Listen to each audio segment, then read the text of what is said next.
Samboy, dis-nous. Magasin Généraux, c'est quoi?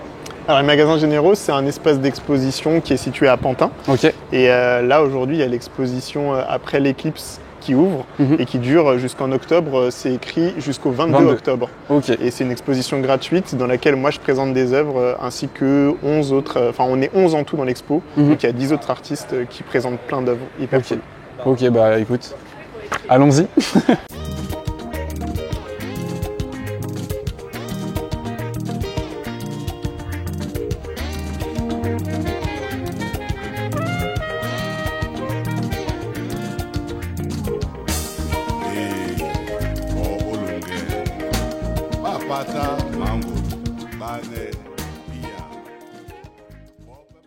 Capin, tous je connaissais, ils sont déjà passés chez nous. Ils m'ont dit, ils venaient en after et tout en 2019. Bah, trop bien. Nous, on fait aussi une soirée qui s'appelle Rorschach. Moi, en fait, je pense que c'est les beaux-arts qui font que j'arrive à parler un peu comme ça. Ouais. Parce qu'aux beaux-arts, tu es obligé de présenter ton taf un peu comme on a fait. Ouais. C'est ça, les évaluations, en fait, c'est présenter ton taf. C'est une folie. Et du coup, moi, je vois ça. Nous, on appelait ça le grand bluff quand on était aux beaux-arts. C'est genre, tu dois bluffer un peu ton exactement, audience, bah oui. Et du coup, tu as des techniques, genre, soit tu dois les faire rire, soit tu vas les faire pleurer. Enfin, il y a un côté spectacle pour présenter ton taf, en fait, pour accompagner ton taf. C'est-à-dire que tu rentres dans un personnage et tout, tu essayes de... Après, il y en a qui, au contraire, ils rentrent pas dans un personnage, ils sont vraiment eux-mêmes, mais ils se dévoilent d'une manière genre un peu inédite. Tu vois. En tout cas, ils maîtrisent la présentation. Ouais. Et ça, je pense que ça aide pour ensuite faire des vidéos, d'autres trucs comme ça. Et toi, je trouve que tu le maîtrises quand même maintenant. Là, à force, je commence à avoir des automatismes. Ouais. Samboy, dis-nous tout. Raconte-nous le seum. Raconte-nous ce qu'est le seum. Allez. Donc ça, c'est un papier peint qui présente le logo du projet Chronique du Grand Seum. C'est une fiction que je suis en train d'écrire. Et l'histoire, c'est des personnages qui habitent en banlieue parisienne, donc dans des cités.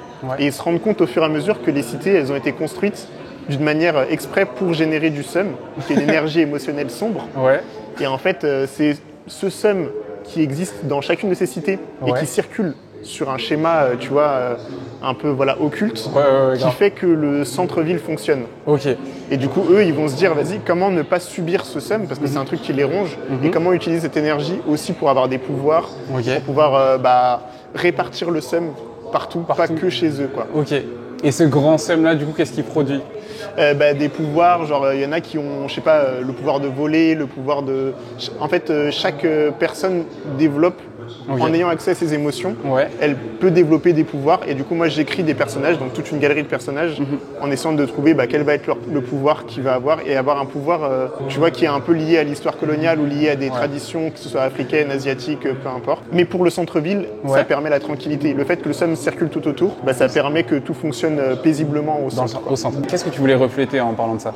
En fait, je voulais faire un clin d'œil à la situation un peu actuelle de ce qui se passe en France, en fait, de dire, moi j'ai grandi dans une cité qui s'appelle Le Luth, donc c'est des bâtiments de ma cité en fait que j'ai repris là, et je connais la ligne 13, tu vois, et le fait de circuler dans les villes qui sont tout autour, où tu sens que quand tu habites là, tu as une énergie émotionnelle sombre. Après, tu peux avoir plein de trucs joyeux aussi, il n'y a pas que de l'obscur, mais en fait, il y a plein de choses qui sont faites dans l'urbanisme même du lieu, où tu es dans des petits espaces avec beaucoup de monde, t'as pas de connexion avec le sol, enfin avec tu vois la terre quoi, t'as du goudron partout. Tu prends le métro, ligne 13 blindée tout le temps, ligne 7, c'est chaud et t'es chargé d'une énergie néfaste qui te ronge un peu au fur et à mesure. Et du coup, parler de ça avec un truc un peu drôle, en parlant en même temps, en utilisant le mot seum, qui est un mot que les gens comprennent, en tout cas les gens auxquels je veux m'adresser, ils le comprennent. Et je me dis, vas-y, ça permet de parler d'un sujet grave en étant léger, en fait. Exactement. Franchement, il y a beaucoup de questions qui naissent quand je regarde le cercle occulte, là. Mais je me disais, en fait, pourquoi le centre est paisible, en fait, au final? Qu'est-ce que ça veut dire? En gros, c'est des gens qui n'ont pas le seum, en fait, qui sont au centre. Leur existence se déroule sans être chargés de cette énergie hyper sombre. Et en fait, pour moi, c'est un peu la modernité occidentale. C'est comme ça que j'en parle dans le texte qui accompagne cette image. Et du coup, en fait, ça reprend un peu le colonialisme. En fait, dans mon histoire, au départ, avant que ça se passe à cette échelle-là, à l'échelle de la périphérie de Paris, ça se passait en fait, la métropole France, c'était l'endroit paisible. Et le seum était externalisé en fait dans les colonies, pays tout autour. Voilà, c'est ça. Et ensuite, du coup, quand ça s'est arrêté, il y a quelque chose d'autre qui s'est mis à plus petites échelles dans les métropoles françaises. Et en fait, pour moi, ce que ça représente, la tranquillité, c'est ce truc-là, c'est ce rapport colonial ou ce rapport inégal entre les périphéries et les centres-villes. Ok. Non, franchement, il y a pas mal de choses. Et au final, on va dire ce que ça représente, toutes ces cités, c'est, si on devait faire pas une métaphore, mais une analogie, c'est vraiment l'immigration au final. Ouais, de ouf, ouais. C'est l'immigration coloniale. Ouais. Et en fait, le seum, dans mon histoire, il se transmet de génération en génération. Ok. Du coup, ça s'accumule. En fait, plus les familles sont chargées en seum, plus elles le transmettent involontairement à leurs enfants. Et c'est un peu comme dans les mangas, genre tu vois le clan des Uchiwa ou je sais pas quoi, t'as toujours des familles qui sont plus chargées que d'autres. Grave.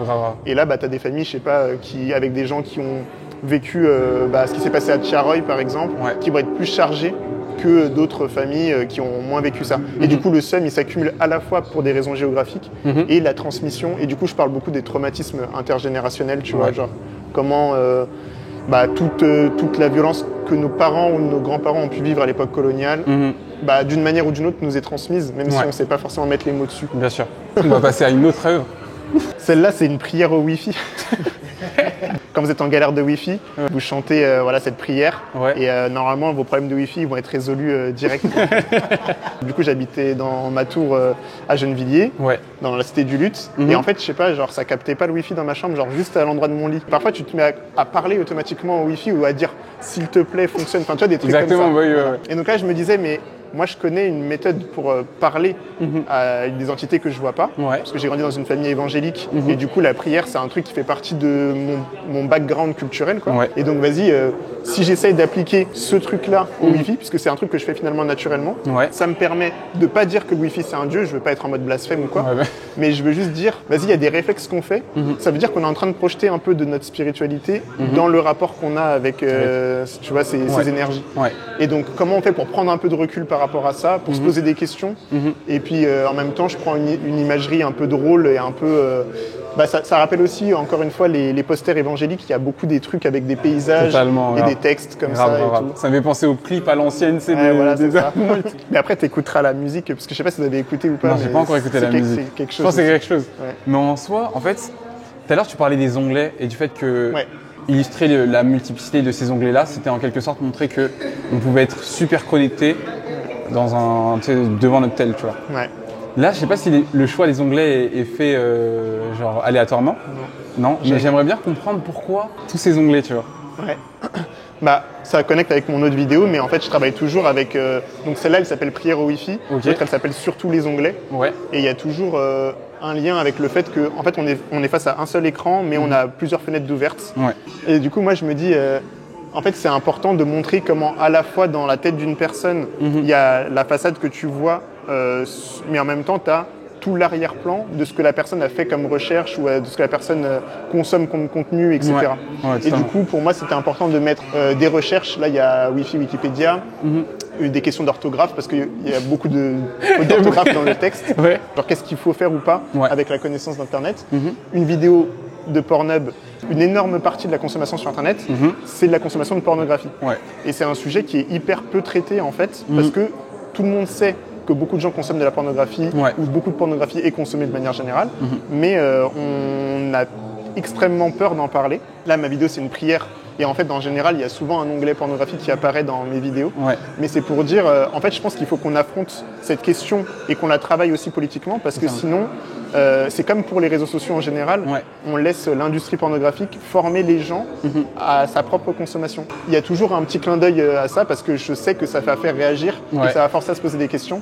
Et en même temps, il y a la question foi, repentance, la prière. Beaucoup de gens qui sont dans la religion, mais en même temps, il y a ce truc derrière, le rapport à sa sexualité. Est-ce que c'est traité, comment Voilà. Au final, en vrai, c'était vraiment... L'idée, c'était derrière tout ça, de montrer qu'une personne pouvait avoir plusieurs, on va dire, en elle, plusieurs conflits, on va dire. C'est ça. Et en tout cas, je le vois bien avec entre foi et repentance, amour porno. Et c'est assez comment dire, ça reflète assez bien la pensée. Et je vous avais une autre question, c'était au niveau de histoire coloniale et post-coloniale. Pourquoi tu as décidé de mettre ça dedans dedans? En fait, ça faisait partie des recherches que j'ai en général, moi. Et je me disais, c'est intéressant d'avoir aussi, en fait, une archive de la manière dont, aujourd'hui, là, c'était en 2020,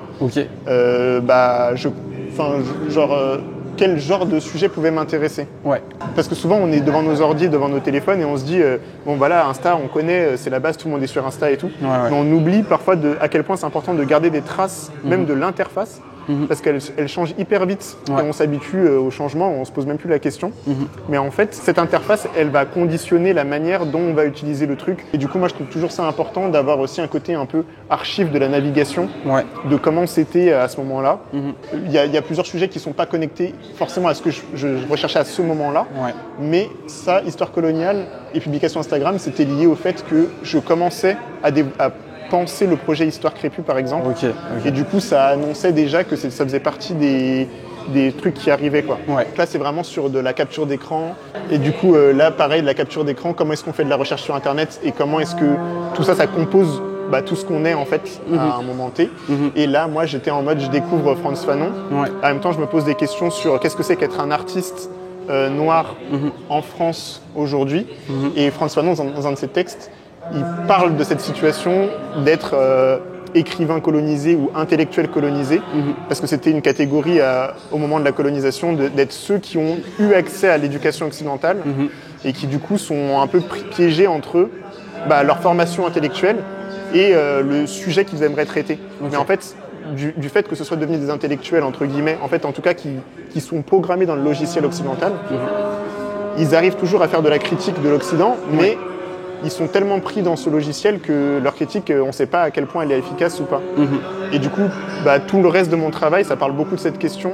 À quel point, moi, j'ai déjà trop un pied dans l'occidentalité. Voilà, c'est ça un peu la question.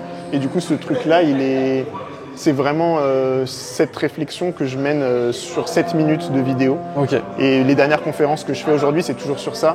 Et la dernière, c'était sur le sujet de la traîtrise. Qu'est-ce que c'est que d'être un traître ou d'investir politiquement la traîtrise? Qui est-ce qu'on trahit, à quel moment, en faisant quoi? Et c'est toutes ces questions qui m'intéressent. Bon, l'exposition après l'éclipse, c'est fini pour aujourd'hui. Toutes les informations sont dans la description. L'exposition est disponible du 30 juin au 20 octobre. N'hésitez pas à y passer. Peace les amis.